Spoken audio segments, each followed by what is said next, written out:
Yeah, it's your boy AR Money. You know how I'm coming. Finna hit you with that, you know what I mean? Let's get it. Okay, man, so I'm on here to give my review of the Sinners movie.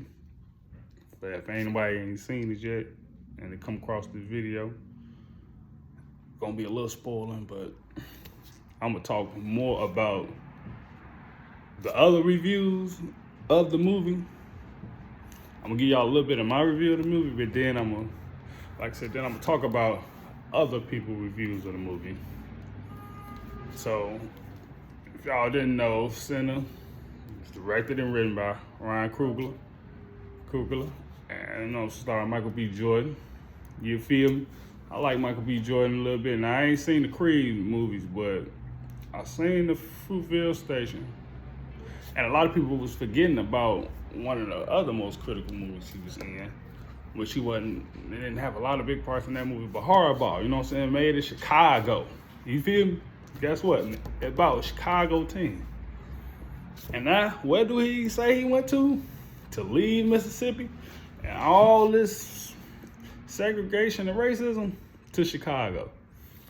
A lot of people don't like to talk about it. A lot of people talk mess about Chicago, but Chicago is still a great city.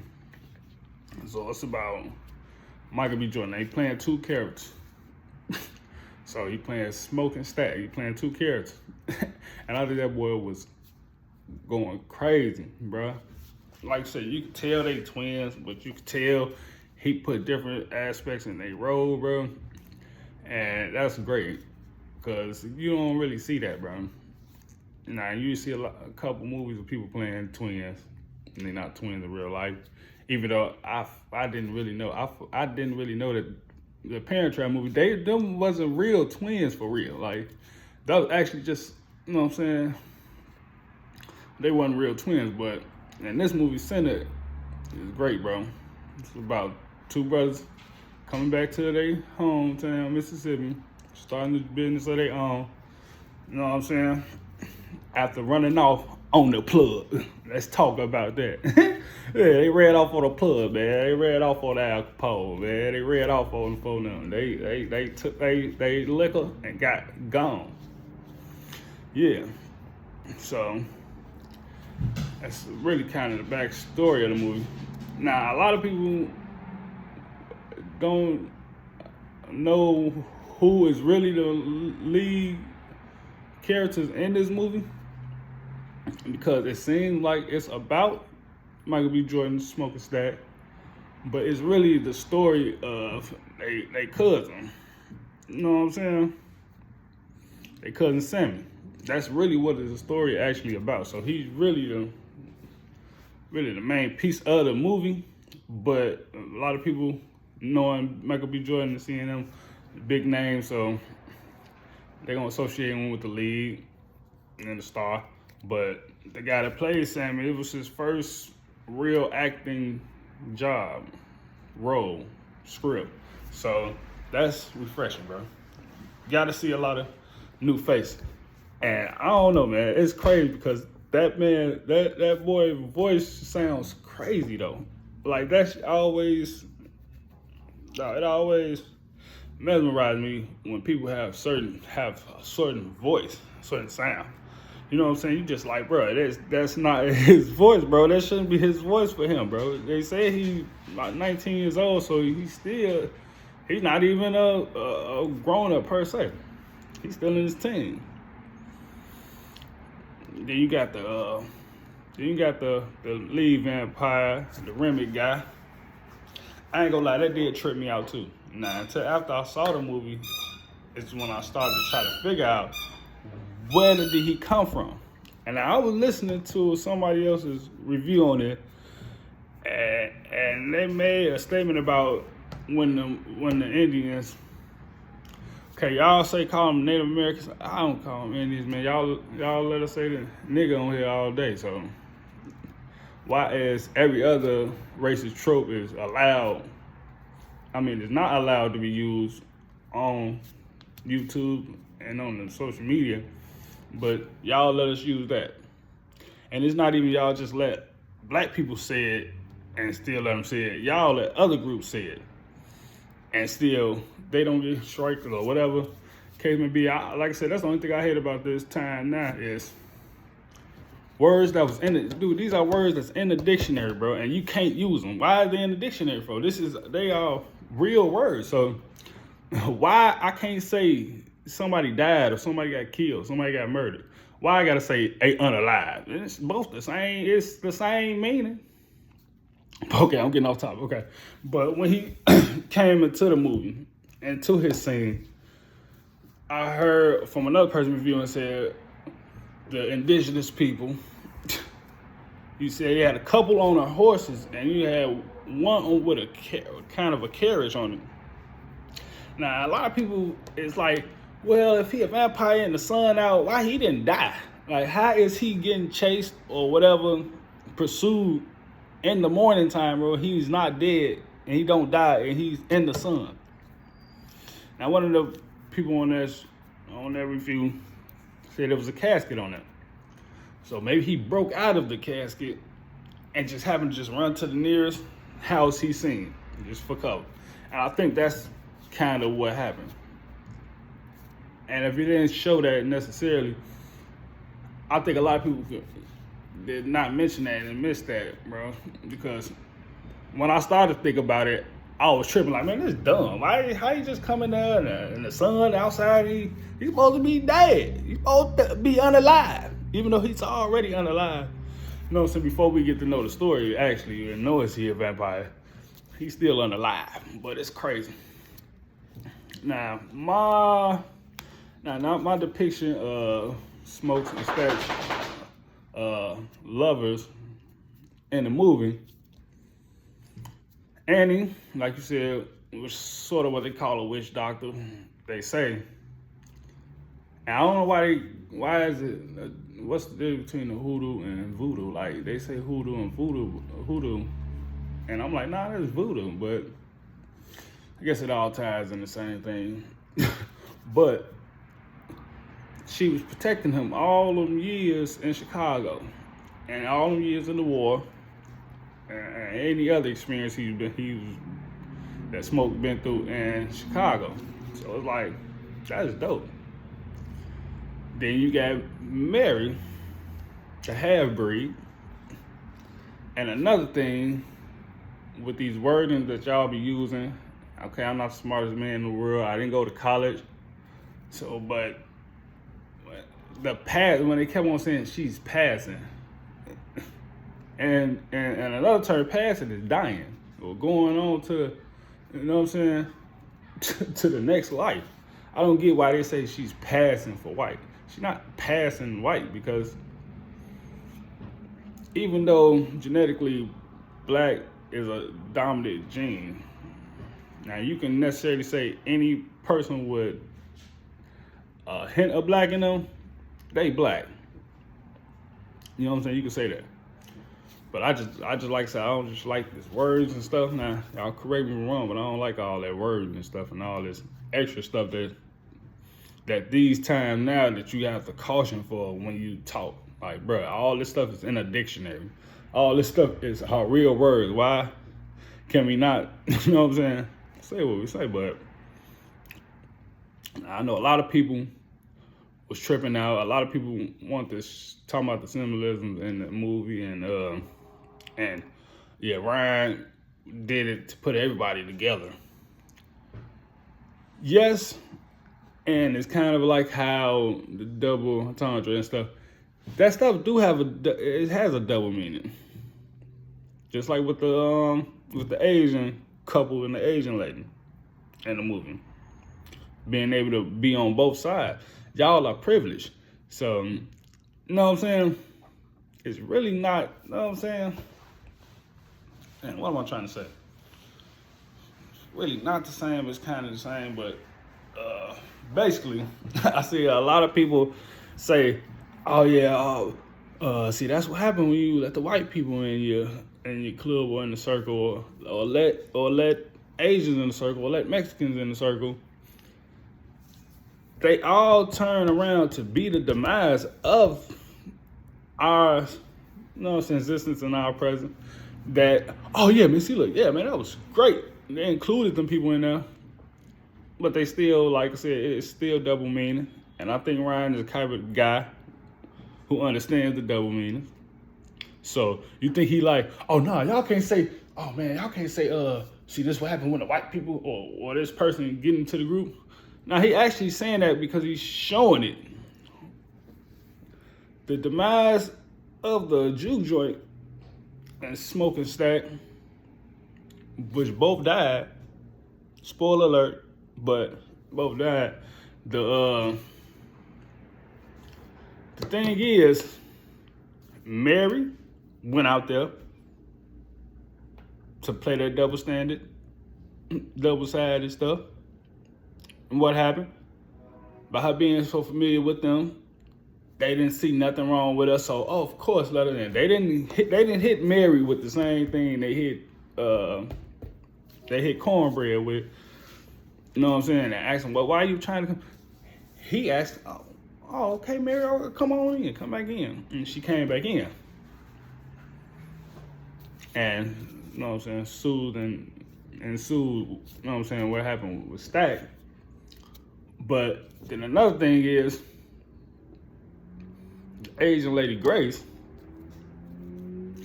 see, look, she helped them. She gave them signs. She gave them stuff to open up their business, and that's what we need. We need all our cultures to stick together and be together as a great. You know what I'm saying? And then, spoiler alert, for the second best scene, I know a lot of people talking bad about that scene. I know the first best scene is when the Sammy guy performed. And I ain't gonna lie, to be real honest, I had got chills from that scene, bro. Especially with the aspect of, you know what I'm saying, me being so in love with music too, and being an artist, a rapper. You know, when they don't call rappers artists, but they artists or artists or rapper, it touched me for real, bro. Like it wasn't the Glory Teardrop Fall Denzel. It wasn't that one, bro. I literally caught chills, bro. And that's the first time I ever did that during a movie. Any movie I ever saw in my life. So yes, that was magical. It was definitely magical. Okay, now back to Grace, the Chinese woman. Oh well, Asian, if I misinterpret the wrong, Asian lady. Which what she did was kind of understandable to a certain extent, but it was still the dumbest thing to do. Because then again, yes, he did tell her they were gonna go kill her daughter. But in the same breath, you heard somebody in there say, it don't look like they moved around to me. So I don't know if she basically was thinking as soon as he said that, and they closed the door on him, and stuff, that she, I guess, in her character's mind, in her mind, they just left. She already turned my husband, so he knows where's the story at, because they share the memory. So, oh my God, she more than likely was thinking, after they closed that door, that man left, Remick left, and the vampires, and they went to go, you know what I'm saying, get her child. But that come on in, motherfuckers, was hilarious though. It was dumb, but it was hilarious, bro. Because I understood the gist of the argument, bro. Let's take it to them then. They trying to get us. Come on, let's take it to them. Even though, you know what I'm saying, that's that, you know what I'm saying, pride and stuff they say kill you. Pride before the fall and stuff. Oh yeah, we finna go get them, man. Skip that, man. We ain't letting them come in here. Nah, skip inviting them in here, man. We going out there. Put in that work, you feel? On phone now. You know what I'm saying? Like I said in the rack, bro, we finna get busy, you feel me? You know what I'm saying? And all that stuff is crazy. But it was a great, great movie. I ain't gonna lie, it was a real, real great movie. And I am a horror genre fanatic, for real. I love horror. I watch any horror. Zombies, aliens, parasites, demons, witches, trolls, ghouls. I watch any horror movie, and that's not just for me to be waiting on a big horror movie to see. I see all the Conjures and you know what I'm saying, and the Sinister movies and Insidious and all that stuff. You know what I'm saying? And I even watch low budget horror movies, films. Actually, yeah, I do. Up and coming horror films, and like I said, but it was all in all, it was great. Now I know a lot of people talking about it took too long to get to the vampire stuff, which what everybody really wanted to see. They didn't go see the movie because they understood the backstories and the deeper layers of that movie. They want to go see some vampires. And the deep process into the name of the movie too, which was great. Sinners. That's what it seems like the time we're living in. All the LGBT stuff and down low stuff and people having sex in public and having sex before you're married and having kids before you're married. I've seen it a couple times in this video, cursing and stuff and all that stuff and not taking God's name in vain, and you know what I'm saying, and all the stuff that's happening in that Hollywood stuff. So it's understandable. I think that was a real great title for the movie. That was a real great title for the movie. And it was just all around. I give it an A, though.